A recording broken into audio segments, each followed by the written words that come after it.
me see your tattoo. Okay. It's Jaden forever. Jaden forever. That's lovely. And ever and ever and ever. Tara's daughter's name tattooed on her wrist is in memory of her little girl. On July 4th, 2012, I lost my daughter in a very, very tragic freak accident on a playground. I find, there's days you wake up and you just think, okay, let's just start today and see how it goes. But there's always some kind of trigger that will just hit. It could be the smell of a flower or the way someone giggled on the street, and you just think, that sounded like my child. Wow, how am I going to deal with this? I'm not afraid anymore to ask somebody when I see them with a special tattoo, tell me the story about that. Because I feel the same way. Gwen can relate to the tragedy of losing a child. These two mothers met through the West Coast Society of Compassionate Friends. It is an organization that no one wants to belong to, but it's so necessary. We're hoping that we can provide a service and help these parents deal with the most tragic thing that can ever happen to a family. This group has been very pivotal in my survival. I find family and friends have been amazing, but you almost need another outlet. I needed another outlet just to express my hurt, my anger, without bearing that weight on my family and friends. I found it was very upsetting at times, and I just didn't feel as understood as I wanted to feel. But I feel like I could call Gwen at 2 in the morning because she just gets it that much more. My loss was many years ago. So I have belonged to Compassionate Friends for almost 30 years. We had two children. Robbie, he was 4 years old, and the baby was 8 days old, and we had a gas explosion in our house, and they both died. It was pretty tough.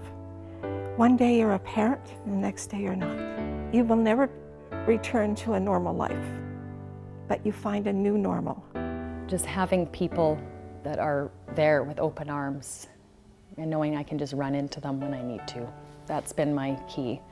And having my family, we have a son who's 7 and a little guy who's 2, and they are just the absolute light of my life. And I just wish that their sister could see how happy they've made me.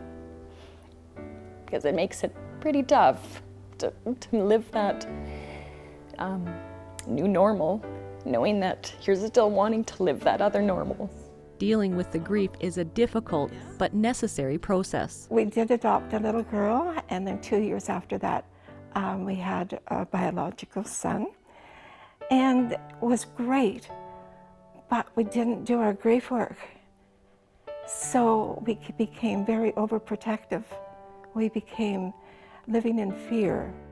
If there had been a group at that time, I would have walked across glass to get there. You sometimes just want to wake up from the bad dream, but it doesn't happen. So that's why finding this group has been a real gift.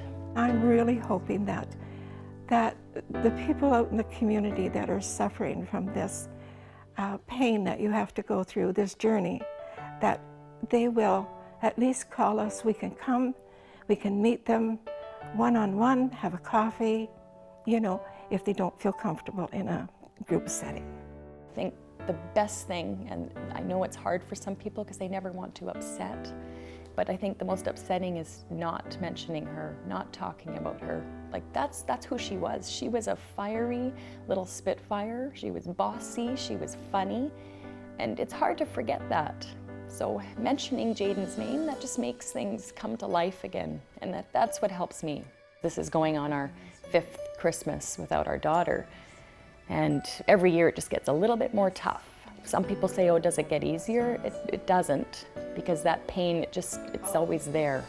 So going into this season, I need to honor my daughter instead of just pushing those feelings aside just to put a smiley face on for my family. So I'm looking forward to honoring her and lighting a candle. Compassionate Friends have organized a candle lighting vigil on December 11th.